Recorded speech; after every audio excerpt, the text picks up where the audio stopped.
বলিউডের অন্যতম জনপ্রিয় কমেডি ফ্রাঞ্চাইজি ওয়েলকামের নাম শুনলে দর্শকদের মনে ভেসে ওঠে উদয় ভাই আর মজনু ভাইয়ের সেই কালজয়ী কমেডি। 2007 সালে শুরু হওয়া এই সফল সিরিজের পর 2015 সালে এসেছিল এর দ্বিতীয় কিস্তি। আর দীর্ঘ এক দশকেরও বেশি সময় পর দর্শক মাতাতে থিয়েটারে এসেছে এই সিরিজের তৃতীয় পর্ব welcome to the jungle.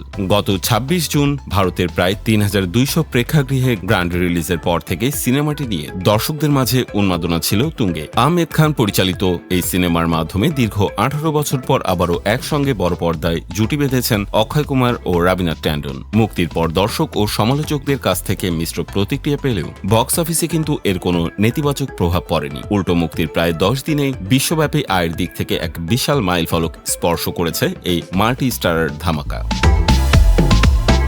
Box office tracking website স্যাকনিলকে তথ্য অনুযায়ী প্রথম 10 দিনে সিনেমাটি তার বাজেটের চেয়ে অনেক বেশি আয় করে ফেলেছে। এই 10 দিনে ভারতের ঘরোয়া বাজার থেকে ছবিটির গ্রস আয় দাঁড়িয়েছে 136 কোটি 80 লাখ রুপি। পাশাপাশি আন্তর্জাতিক বাজার বা ওভারসিজ থেকেও এসেছে প্রায় 30 কোটি রুপি। সব মিলিয়ে 10 দিনে বিশ্বব্যাপী ছবিটির মোট গ্রস কালেকশন দাঁড়িয়েছে 166 কোটি 75 লাখ রুপি, যা বাংলাদেশি মুদ্রায় 215 কোটি 68 লাখ টাকার সমান। অন্য একটি ট্র্যাকিং ওয়েবসাইট বলি মুভি রিভিউ এর হিসাব অনুযায়ী আয়ের অঙ্ক কিছুটা ভিন্ন হলেও তাদের তথ্যে দেখা গেছে 10 দিনে বিশ্বব্যাপী ছবিটি আয় করেছে 138 কোটি 25 লাখ রুপি, যা বাংলাদেশি মুদ্রায় 178 কোটি 81 লাখ টাকা। অর্থাৎ যে হিসাবেই ধরা হোক না কেন ছবিটি যে ইতিমধ্যেই বিশ্বজুড়ে 200 কোটির গণ্ডি পার করে ফেলেছে তা নিশ্চিত।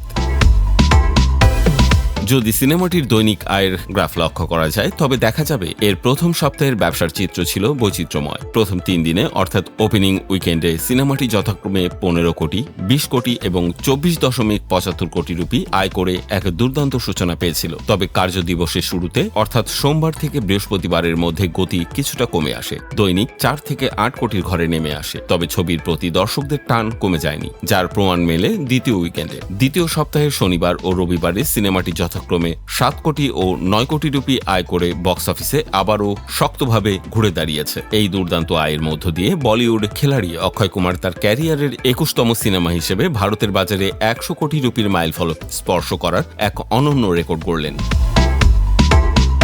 ওয়েলকাম টু দ্য জঙ্গল সাম্প্রতিক সময়ে বলিউডের সবচেয়ে বড় মাল্টি স্টার প্রজেক্টগুলোর একটি হওয়ার কারণেই দর্শকদের মাঝে এটি নিয়ে এত আগ্রহ। এই সিনেমায় একসঙ্গে অভিনয় করেছেন 30 জনের বেশি জনপ্রিয় তারকা। তাদের মধ্যে রয়েছেন অক্ষয়, রাভিনা, সুনীল শেট্টি, জ্যাকি শ্রফ, পরেশ রাওয়াল, আরশাদ ওয়ারসি, জনি লিভার, রাজপাল যাদব, দিশা পাটানি এবং জ্যাকলিন ফার্নান্দেসের মতো বড় বড় নাম। তবে সবচেয়ে চমকপ্রদ তথ্য হল সিনেমাটির মেকিং বাজেট মাত্র 115 কোটি রুপি। এই বিশাল কাস্টিং এর খরচ সামলাতে অক্ষয় কুমার নিজেই এক অভিনব সিদ্ধান্ত নিয়েছিলেন। সিনেমাটির জন্য তিনি কোনো পারিশ্রমিক বা ফি নেননি। ফলে সিনেমাটি খুব কম বাজেটে তৈরি হয়ে মাত্র 10 দিনেই বিশাল লাভের মুখ দেখতে শুরু করেছে এবং বক্স অফিসে সফলভাবে রাজত্ব করছে।